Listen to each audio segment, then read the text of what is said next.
अब हम प्रश्नावली 1.1 का पहला क्वेश्चन करते हैं।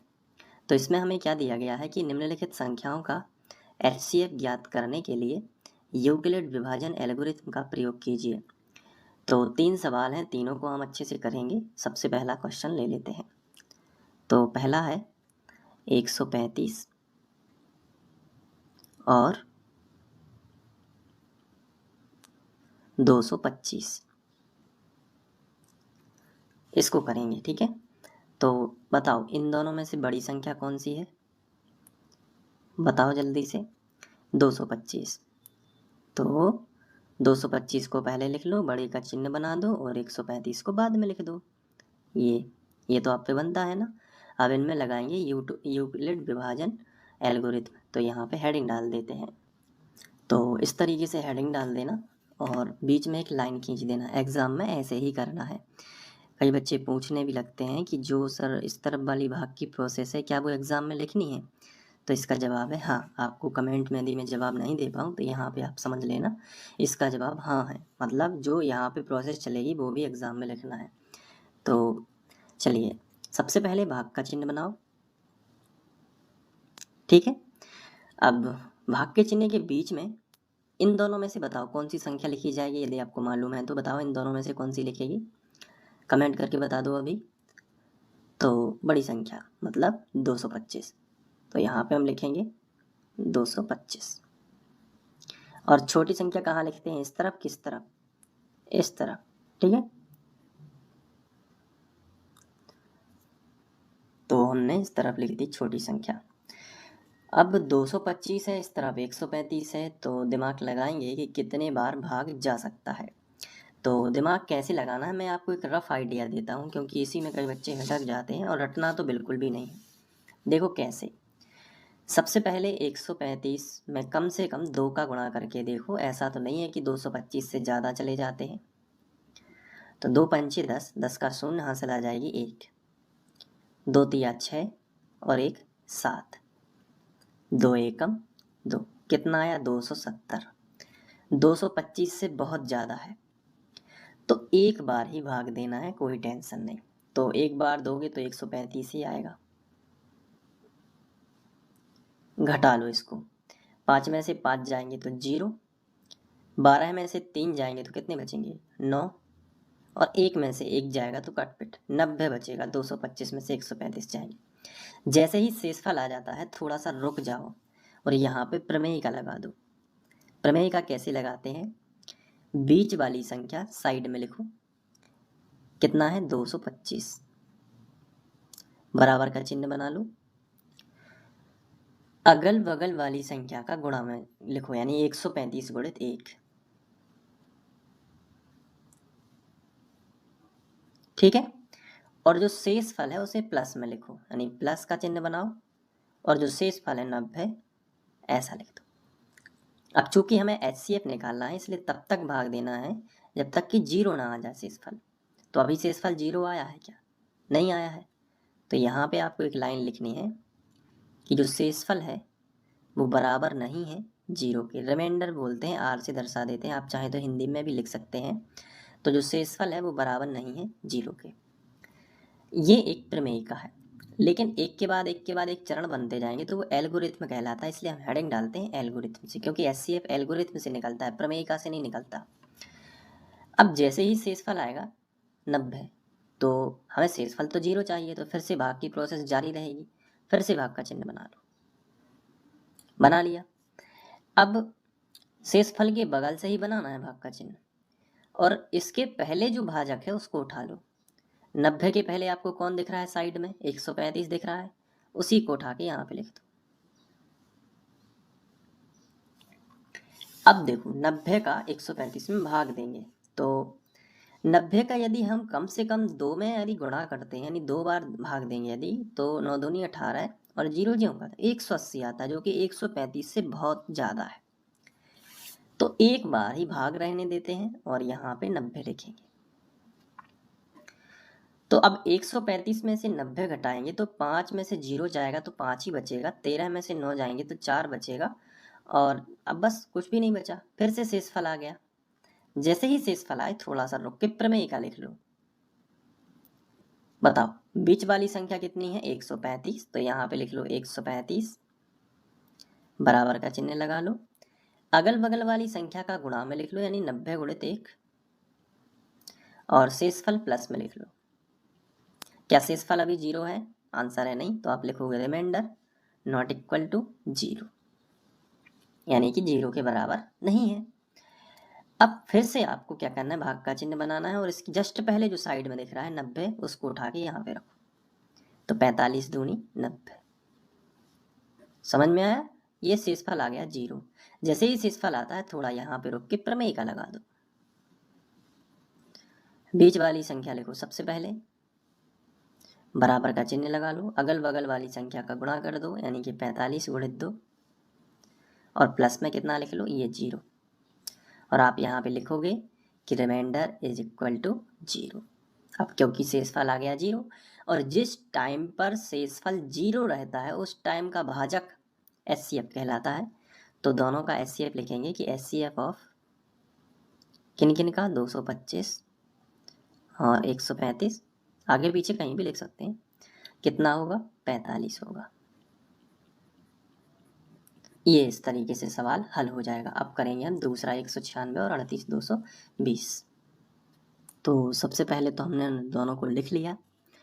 इसके बाद हम क्या करते हैं, जो बड़ी संख्या होती है ना उसको हम सबसे पहले लिखते हैं। तो 38,220 ये बड़ी संख्या है, बड़े का चिन्ह बना दो, और छोटी संख्या इस तरफ लिख लो 196।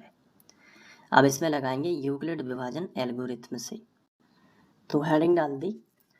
अब बीच में हम जो है स्केल से लाइन खींच देंगे ताकि इस तरफ भाग की प्रोसेस चलेगी। तो भाग का चिन्ह बना लेते हैं, और बड़ी संख्या भाग के चिन्ह के बीच में, यानी कि 38,220 और 196 इस तरफ। तो सबसे पहले हम क्या करते हैं, शुरू के यहाँ पे ये अंक ले लेते हैं, 382 3 अंक ले लेते हैं, क्योंकि हमारा भाजक भी 3 अंक में है। अब कम से कम 196 जो है हम 2 बार भाग करके देखते हैं कितना आता है। 2 × 12, 12 की 2, हासिल आ जाएगी 1, 2 × 18 और 1 19, 19 की 9, हासिल आ जाएगी 1, 2 × 2 और 1 हासिल की 392, जो कि 382 से ज़्यादा है। तो एक बार दे देते हैं भाग, तो कितना आएगा, 196 ही आएगा। अब 196 आएगा तो 12 में से 6 जाएंगे तो 6। अब यहाँ पे बचेगा कितना, 7। तो 7 में से 9 नहीं जा सकते तो 17 मानेंगे। तो 17 में से 9 यहाँ पे हमें घटाना पड़ेगी, तो 8 बच जाएगा। तो यहाँ पे हम लिखेंगे 8, और यहाँ पे 2 में से 1 जाएगा तो 1 ही बचेगा। अभी हम शेषफल तो आ गया है, लेकिन इसमें प्रमेय का नहीं लगा सकते, क्योंकि पूरा जो भाज्य है एक बार में इस्तेमाल नहीं हुआ है। तो अभी हम और आगे बढ़ेंगे। 3 अंक तो ले लिए थे, अब ये बचे तो एक एक उतरेंगे। सबसे पहले 2 उतरेगा, तो कितना हो गया, 1862। अब 196 में हम कितने का गुणा करें कि 1862 तक पहुंच जाए। तो जैसे 5 का कर लेते हैं, 5 छक्के 30, 30 का 0, हासिल आ जाएगी 3, 5 नाम 45, 45 और 3 48, 48 की 8, हासिल आ जाएगी 4, 5 एकम 5, 4 9। अभी भी नहीं पहुंचा, 980 ही होगा। तो 5 में हम जैसे 196 जैसे मान लीजिए 9 करेंगे यदि, क्योंकि 10 में तो 1960 हो जाता है, क्योंकि 196 में 0 बस बढ़ा दोगे, 10 का गुणा करोगे तो कितना आएगा, 1960, जो कि 1862 से ज़्यादा है। तो 9 का ट्राई कर लो। 9 × 54, 54 की 4, हासिल आ जाएगी 5, 9 नाम 81, 81 और 5 कितना होगा, 81 और 5 86, 86 की 6, हासिल आ जाएगी 8, 9 एकम 9 और 8 17, 17 64। इसका मतलब है 1862 से तो ये कम है, तो हम कितने बार देंगे, 9 बार दे देंगे। तो ये कितना आएगा, 17 64। अब बस घटा लेते हैं, तो 12 में से जो है 4 जाएंगे तो 8 बचेंगे। अब 5 के मान ले, 5 में से 6 नहीं जा सकते, तो 15 में से 6 जाएंगे तो 9 बचेंगे।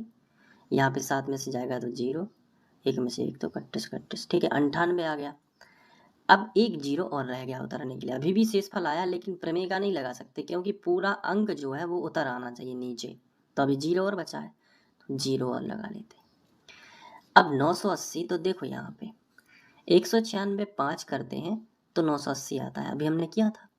तो हम क्या करेंगे, 5 से कर देंगे यहाँ पे, तो पूरा आ गया 980। अब शेषफल 0 आ गया है। कितना आया शेषफल 0। तो ये एक ही बार में सॉल्व हो गया। तो यहाँ पे हम लिखेंगे, हाँ देखो, सबसे पहले 38 220, तो यहाँ पे हम लिख लेंगे 38 220 बराबर 196 गुणित 195, मतलब बीच वाली संख्या साइड में, अगल बगल वाली संख्या का गुणा, तो 196 गुणित 195 और प्लस शेषफल कितना आ गया 0, रिमाइंडर इज इक्वल टू 0। तो यहाँ पे प्रमेय का ही लगी है क्योंकि और भी नहीं है चरण, तो एल्गोरिथम की जगह पर हम प्रमेय का भी लिख सकते हैं क्योंकि एक भी है, एक ही है। तो दोनों, अगर एल्गोरिथम लिख देते हैं तो कोई दिक्कत नहीं है, लेकिन प्रमेय का लिखोगे तो और एक्यूरेट हो जाएगा क्योंकि एक ही चीज़ लगी है, एक ही बार प्रमेय का लगी है, तो ये हो जाएगा। तो इस पर आ गया 0। इस समय में जो भाजक होगा 196 वही क्या होगा, इसका SCF होगा। तो अपन लिखेंगे कि SCF ऑफ कितना 196 और 38,220 का जो SCF है वो कितना है 196, क्योंकि भाजक माना जाता है, भागफल नहीं माना जाता, भाजक। तो 196 और यही हल हो जाएगा। अब इसके बाद जो तीसरा क्वेश्चन है उसको भी हम कर लेते हैं। तो यहाँ पे देख लो, अब इसको हम क्या करेंगे, हल करेंगे। तीसरा यही है, बताओ इन दोनों में से बड़ी संख्या कौन सी है, 867। Very good. तो 867 बड़े का चिन्ह और 255। अब यहाँ पे हम लिखेंगे यूक्लिड विभाजन एल्गोरिथम से। तो हमने यहाँ पे लिख लिया और अब साइड में आपको एक लाइन खींचनी पड़ेगी यहाँ पे क्योंकि भाग की प्रोसेस चलेगी। तो सबसे पहले भाग का चिन्ह बना लो। इन दोनों में से जो बड़ी संख्या है उसको बीच में लिख लो, 867 बड़ी है तो इसको बीच में लिख लो, और जो छोटी है 255 इसको साइड में लिख लो। अब भाग देंगे तो कितनी बार जाएगा इसका हम अंदाज यहाँ पे लगाएंगे। तो 255 में कम से कम हम 3 बार का ट्राई करेंगे। सबसे पहले 3 5 15 की 5 हासिल आ जाएगी 1, 3 5 15 और 1 16 की 6 हासिल आ जाएगी 1, 3 दूनी 6 और 1 7, 765 जो कि 867 के करीब है। अगर हम 4 बार करते हैं तो क्या होता है, 4 5 20 का 0 हासिल आ जाएगी 2, 4 5 20 और 2 22 की 2 हासिल आ जाएगी 2, 4 दूनी 8 और 2 ज़्यादा हो जाएगा, है ना। तो 765 ही सही है। 3 बार में 3 बार भाग दिया, 765 आ गया। अब घटा लो, 7 में से 5 जाएंगे तो 2, 6 में से 6 जाएगा तो 0 और 8 में से 7 जाएंगे तो 1 बचेगा। शेषफल आ गया। लेकिन अभी भी शेषफल 0 नहीं है, ले तो और भाग जाएगा। लेकिन अब क्या करना पड़ेगा आपको, प्रमेय का लगा दो। बीच वाली संख्या सबसे पहले 867 बराबर अगल बगल वाली संख्या का गुणा, मतलब 255 गुणित 3 और प्लस में शेषफल 102। आप लिख सकते हो कि remainder is not equal to 0, यानी शेषफल बराबर नहीं है 0। इसके बाद आगे बढ़ते हैं। तो जो शेषफल है उसके बगल से भाग का चिन्ह बना लो और इसके जस्ट पहले जो साइड में लिखा है उसको यहाँ पे लिख लो 255, जो कि भाजक है। तो 102 में हम यदि 2 का भी गुणा कर लेते हैं 102 में, तो देखते हैं कितना आता है। 2 दूनी 4, 2 शून्यम 0, 2 एकम 2, 204 आता है। 255 से कम है। अगर 102 में 3 का करेंगे तो 3 दूनी 6, 3 शून्यम 0, 3 एकम 3, 300 आ जाएगा, जो कि 306 आ जाएगा, जो कि 255 से ज़्यादा है। तो 2 बार दे देंगे, 2 दूनी 4, 2 शून्यम 0 और 2 एकम 2। अब 5 में से 4 जाएंगे 1, 5 में से 0 जाएगा तो 5 ही बचेगा, 51 आ गया। तो अभी फिर से शेषफल आ गया, तो फिर से प्रमेय का लगा दोगे। बीच वाली संख्या साइड में 255, अगल बगल वाली संख्या का गुणा यानी कि 102 गुणित 2 और प्लस में क्या है शेषफल 51। आप यहाँ पे लिखोगे remainder is not equal to 0। अब जैसे ही 51 आया फिर से भाग का चिन्ह बना दोगे और जो इसके जस्ट पहले जो भाजक था, जो इसके जस्ट पहले जो साइड में लिखा है उसको लिख लो 102 को। 51 दूनी होते हैं 102, कट जाएंगे तो शेषफल क्या आ गया 0। फिर से आप यहाँ पे प्रमेय का लिख दो। 3rd नंबर पर बीच वाली संख्या साइड में, अगल बगल वाली संख्या का गुणा यानी 51 गुणित 2 और प्लस में क्या आएगा शेषफल 0।